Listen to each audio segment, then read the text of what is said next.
The gateway has closed, and if you're here right now, after May 1st, at the moment when the Scorpio full moon reached its peak, the sky shifted, and the energy that had been building for days finally came down to earth. And something drew you to this video. It's no coincidence, it's you realizing that something has changed. It's not outside of you, it's inside you, and you don't quite know what to do with it yet.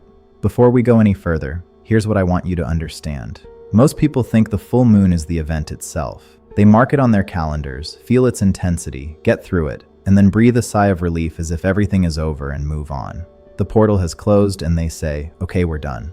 But that's not the case at all. The closing of the door is not the end. It's a new beginning. Every new full moon closes one cycle and begins a new one. What happened on May 1st was a beginning. What happens in the days that follow, especially during this period we're currently in, is that this beginning either transforms into a transformation or becomes another emotional experience you've simply moved past without changing. What I'll be sharing with you in this video is entirely based on my own thoughts and experiences. You can support me by subscribing to the channel and liking the video. Also, please write in the comments what emotions this full moon has stirred in you. I'll read every single one. Let's get started. Before we get into the 7 changes, I need to give you a little background information, because this particular Scorpio full moon wasn't like other Scorpio full moons. Understanding why will help you grasp what's going on inside you right now. Scorpio full moons occur once a year, always when the sun is in Taurus, always between late April and mid-May. However, each year the full moon occurs at a different degree, and this completely changes how the full moon feels and what it sets in motion. Here's what I want you to pay particular attention to regarding this full moon. The last time we experienced such a prolonged, intense Taurus-Scorpio energy was during the 2022-2023 eclipse series. During that period, the lunar nodes were precisely aligned along this axis, Taurus and Scorpio, and every Scorpio full moon was also a lunar eclipse. It was an extraordinarily intense period. If you were alive between 2022 and 2023 and paid attention to that period, you'll remember what it felt like. Relationships ended, identities shattered. Things that had been stable for years collapsed almost overnight. This full moon is different. The nodal points have shifted. They're now in Pisces and Virgo. This means the emotional intensity of this full moon is lower. It's not insignificant. It's not light either. But it's not the kind of thing that ambushes you from your subconscious without warning. You're not being ambushed. You're being asked to pay attention. This is a completely different experience, one you've never experienced before, and frankly, it's more challenging. You've been warned.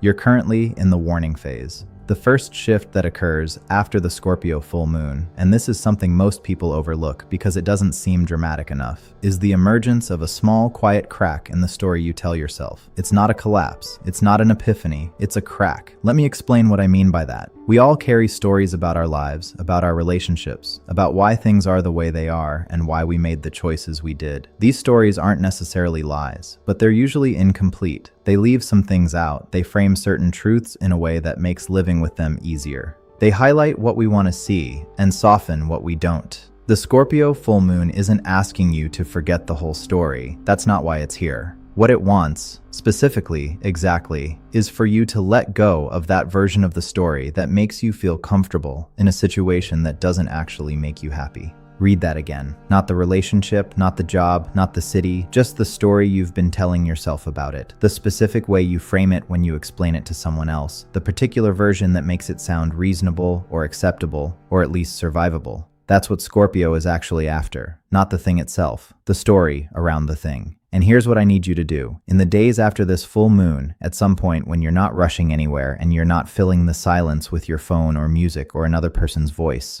just sit with it. Because if you do, there's going to be a moment, a small, quiet moment when something inside you doesn't quite land the way it usually does. You'll start a sentence you've said 100 times, and something will feel slightly off before you finish it, like a key that almost fits but doesn't turn all the way. You'll feel it in your chest before you understand it in your head. And then it'll pass and you'll move on and you'll tell yourself it was nothing. It's not nothing. That's the crack. And I know it doesn't feel like much. I know you were maybe expecting something bigger, something louder, something that felt more like clarity and less like a barely there hesitation. But this is how real things shift. Not all at once. Through the small places first. And that crack, that quiet, almost missable moment of not quite, That's where everything starts to change. Don't rush to explain it away. Don't find better words to seal it back up. Just let it be there for a minute. That's all it's asking for. The second shift is physical. And this is one I want you to take seriously because most people dismiss it entirely or attribute it to something completely unrelated. In the days after a Scorpio full moon, your body is doing work that your conscious mind has not yet caught up to. Scorpio rules the deep interior, the parts of you that operate beneath language, beneath logic, beneath the organized structures of thought. And what happens during the full moon peak is that those deep interior layers get activated, stirred,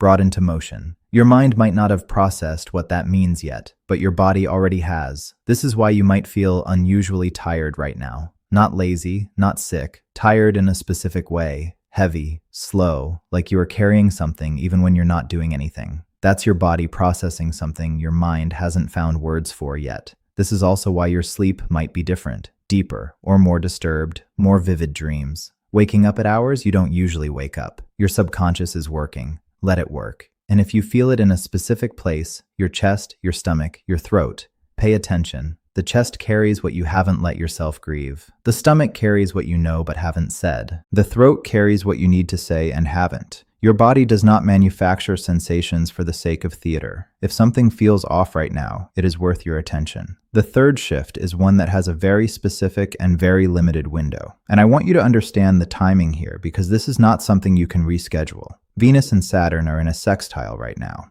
And I'm telling you about this specific aspect because it's so close to exact, it's almost eerie. We're talking about a fraction of a degree. And when an aspect is that precise, you feel it. Not in a vague background way. In the specific, practical, this conversation is going differently than usual way. Saturn does not reward speeches. Saturn does not reward performance. Saturn does not care how eloquently you explain yourself or how much emotional vocabulary you use. Saturn rewards one thing only: simple, structured, honest truth, short sentences, clear statements. The thing you actually mean, said in the most direct way you can say it. And here is what this means for you right now. In the days immediately following this full moon, conversations that you have been avoiding, conversations with someone about something real, something that has been sitting between you unsaid for weeks or months, those conversations have an unusual quality of clarity available to them, not easiness.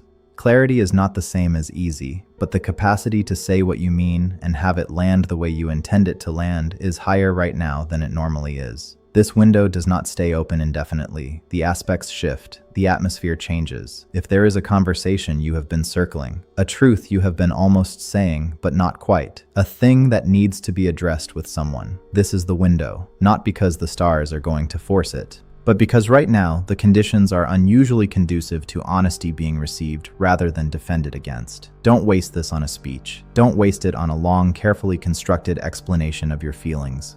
That is what this aspect rewards. The fourth shift is one of the most important and one of the least comfortable. The Taurus-Scorpio axis is fundamentally about the difference between real security and the illusion of security. Taurus builds. Taurus accumulates. Taurus holds on to things, people, money, routines, relationships, because the holding itself feels like safety. The presence of something familiar, something consistent, something that has been there long enough to feel permanent. Taurus experiences that as stability. Scorpio asks one question of everything Taurus is holding. Is this actually solid, or does it only feel solid because you've been refusing to test it? In the days after this full moon, you are going to receive information about what in your life has genuine foundation and what has simply been undisturbed long enough to feel stable. It might arrive as a feeling of sudden groundlessness in a place you thought was secure. A moment of, wait, is this actually okay?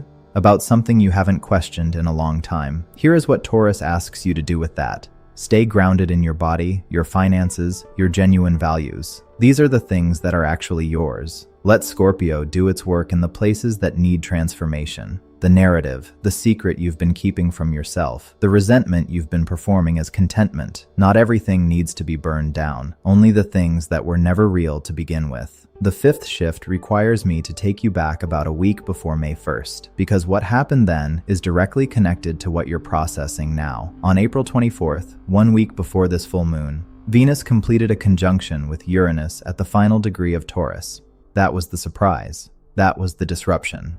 That was the moment when something you thought was settled turned out not to be, or something you didn't expect arrived, or a value you had held quietly was suddenly challenged by something that came out of nowhere. Maybe it was an unexpected attraction. Maybe it was a financial surprise. Maybe it was a moment of sudden clarity about what you actually want versus what you've been settling for. Venus conjunct Uranus at the final degree of Taurus doesn't announce itself gently. It moves the furniture when you weren't looking.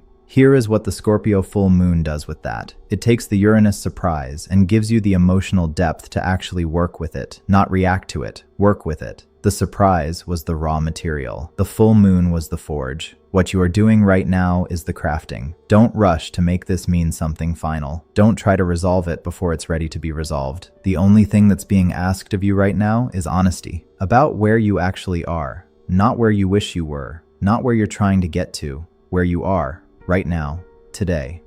The sixth shift is the one that is most likely to undo all the work if you're not paying attention. In the days immediately after a Scorpio full moon, the pull toward what you just released is at its most intense, not before the full moon, after, when the peak has passed, when the intensity has moved through you, when the clarity that arrived during the height of the energy is starting to settle into something quieter. That is when the urge to go back comes, to send the text, to reopen the conversation you finally closed, to return to the dynamic you finally named for what it was, to soften the truth you finally let yourself say. This is not weakness. I want to be very clear about that. This pull is not a sign that you were wrong about what you saw.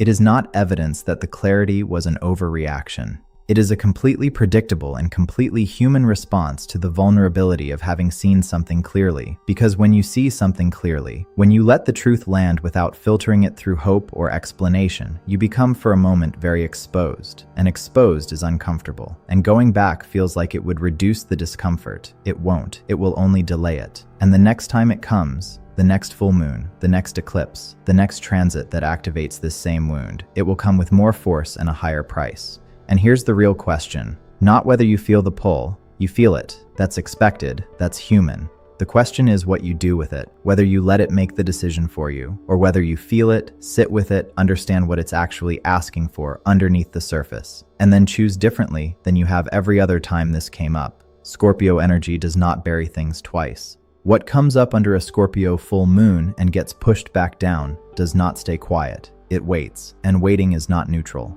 Waiting calcifies. Waiting turns something that could have been processed cleanly into something that hardens over time into a shape you eventually can't see around. Feel the pull, don't act from it. The seventh shift is the one that connects everything else. There is a specific window, and we are in it right now, that exists between the closing of the full moon portal and the beginning of whatever comes next. This is not a metaphor. This is an energetic reality. The full moon has completed its peak. The intensity has moved through. What remains is a period of unusual spaciousness, not emptiness, but availability. Think of it this way. The full moon does the digging. It brings up what's been buried. It puts it right in front of you, whether you asked for it or not, and then it passes. And what it leaves behind is not a mess. It's a question. What are you actually going to do with what just came up? Because here's the thing about release. Real release is not dramatic. It is not a burning ceremony or a declaration or a confrontation. Real release is the quiet, private decision to stop carrying something that you have been carrying so long you forgot you were carrying it.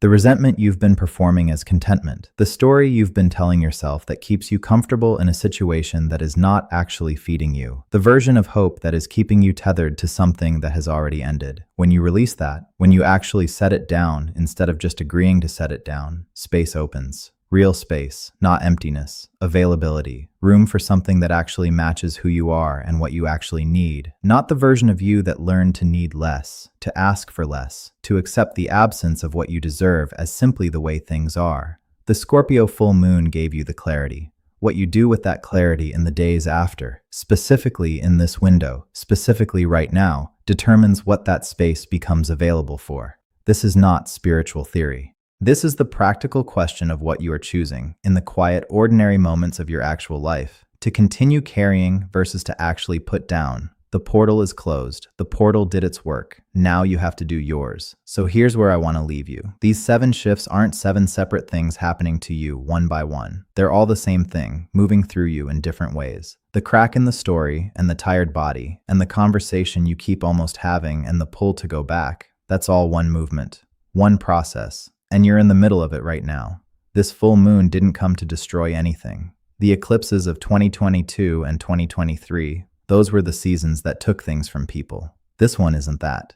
This one has lower stakes, more space to breathe. It's not pulling the rug out. It's more like someone handed you a flashlight and said, "Okay, now look, just look at what's actually there." You're not being ambushed, you're being asked. And what you're being asked for is small, honest, specific, not some big dramatic release, not a ceremony. Just tell the truth about where you actually are, to yourself, quietly, without performing it for anyone. That's it. That's the whole thing. And if you actually do that, not as an idea, but for real, in the ordinary quiet moments of your actual day, something on the other side of this window becomes available to you that hasn't been available in a while. Not because the sky put it there, because you finally got out of the way of it. What's the shift you're feeling most right now? Drop it in the comments. I read every single one. Like and subscribe if this landed. Turn on notifications because the blue moon on May 31st closes exactly what this full moon opened, and you need to know what's coming. See you in the next one.